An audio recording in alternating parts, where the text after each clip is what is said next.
नेता मिथुन चक्रवर्ती साहब जुड़ रहे हैं। मिथुन चक्रवर्ती साहब, ये बंगाल में क्या हो रहा है? रिपब्लिक के रिपोर्टर को संदेश खाली में रिपोर्टिंग कर रहा था, उसे खींचकर पुलिस ई रिक्शा में भरकर खींचकर उठाकर अरेस्ट कर लिया है sir.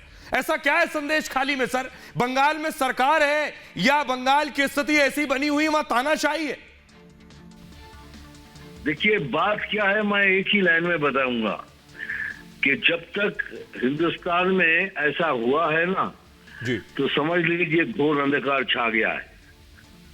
This is a very very dark days. मैं तो रिक्वेस्ट करूंगा हर कोई, कौन सी पार्टी आप करते हैं, forget it. This is the time everybody must rise. आप कौन सी पार्टी करते भूल जाइए।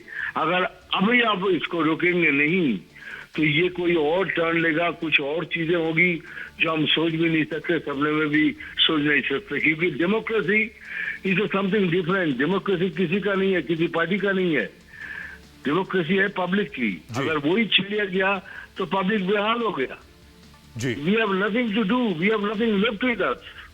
This is the time everybody must rise.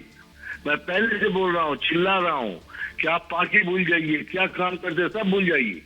आप एक साथ बन के इसका तिरस्कार कीजिए, इसका निंदा कीजिए और एक साथ खड़े होकर इसका प्रतिवाद कीजिए। नहीं करेंगे तो अगले के दिन और अंधकार है। मिथुन जी, लेकिन ये तस्वीरें रिपब्लिक के रिपोर्टर को जिस तरह से खींचा गया है, भरा गया है, गिरफ्तार किया गया, वो सिर्फ संदेश खाली का सच दिखा रहा था। ऐसा क्या है उस जगह?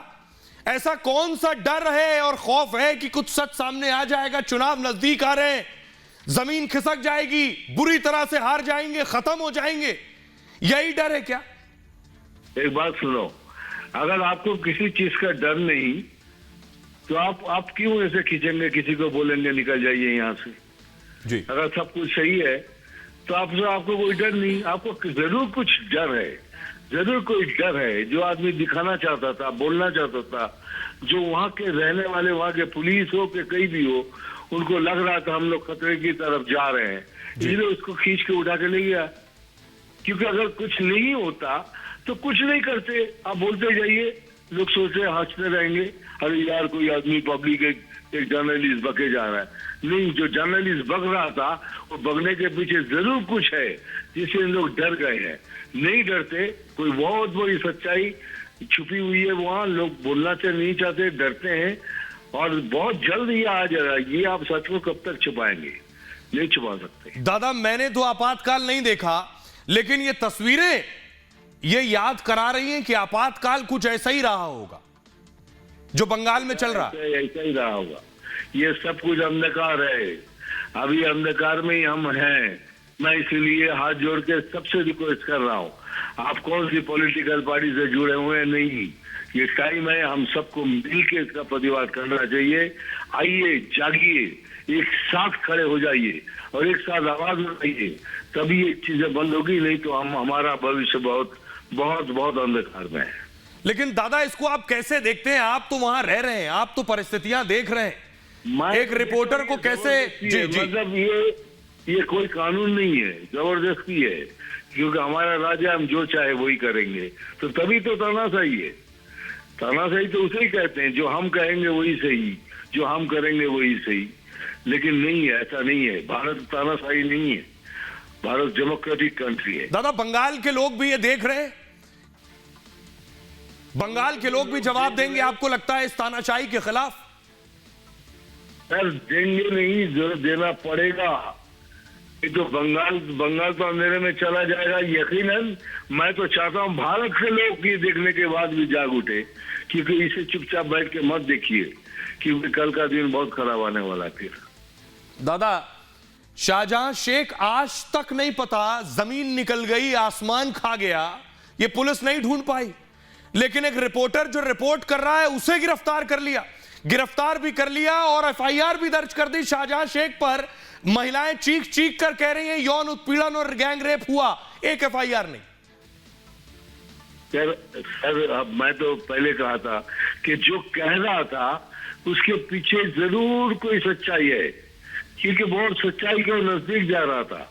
अगर अभी हम उसको नहीं रोकेंगे तो सच्चाई बाहर आएगी और यकीनन बाहर आएगी। सच्चाई को कोई रोक नहीं सकता। लेकिन उससे पहले मैं चाहूंगा, जो संतू के साथ हुआ है, जो रिपब्लिक के ये जो रिपोर्टर के साथ हुआ है, अगर भारत देख रहा है जी, ये बंगाल ही भारत देख रहा है, मैं सबको कह रहा हूँ, आप कौन सी पॉलिटिकल पार्टी से जुड़े हुए हैं आप भूल जाइए। इस समय आप सब एक साथ होके इसका तिरस्कार कीजिए, प्रतिवाद कीजिए, नहीं तो हमारे लिए नहीं, सबके लिए बहुत अंधकार का दिन आ रहा है। दादा जो बात बहुत अंधकार अनुसूचित जाति आयोग कह रहा है इस वक्त, जो बंगाल के हालात हैं, महिला आयोग यही बात कह रहा है संदेश खाली जाने के बाद कि बंगाल में वक्त आ गया है अनुच्छेद 356 का इस्तेमाल करने का, राष्ट्रपति शासन लगाने की स्थिति पैदा हो गई है वहां। सर मैं तो चाहूंगा कि एक बार गृह मंत्री साहब भी इसको गौर से देखें। ये मेरा पर्सनल रिक्वेस्ट है कि सर हमारे गृह मंत्री को कि आप इसको पर्सनल नजर से इसे देखिए। हमें मालूम है हमको संविधान के अनुसार हमको चलना है, संविधान को साथ लेके चलना है, लेकिन मैं फिर भी चाहूंगा ये लड़कियों को देखकर आप इन पे गौर कीजिए। जी शुक्रिया बात करने के लिए। तो मिथुन चक्रवर्ती को आप सुन रहे थे जो बता रहे हैं बंगाल में अंधकार है, जो बंगाल में रहते हैं हमसे आपसे बेहतर बंगाल के हालात जानते हैं, वो ये तस्वीरें देखकर खुद हकीकत बयां कर रहे हैं। हमारे साथ श्वेता ग्राउंड जीरो पर बंगाल में ही मौजूद।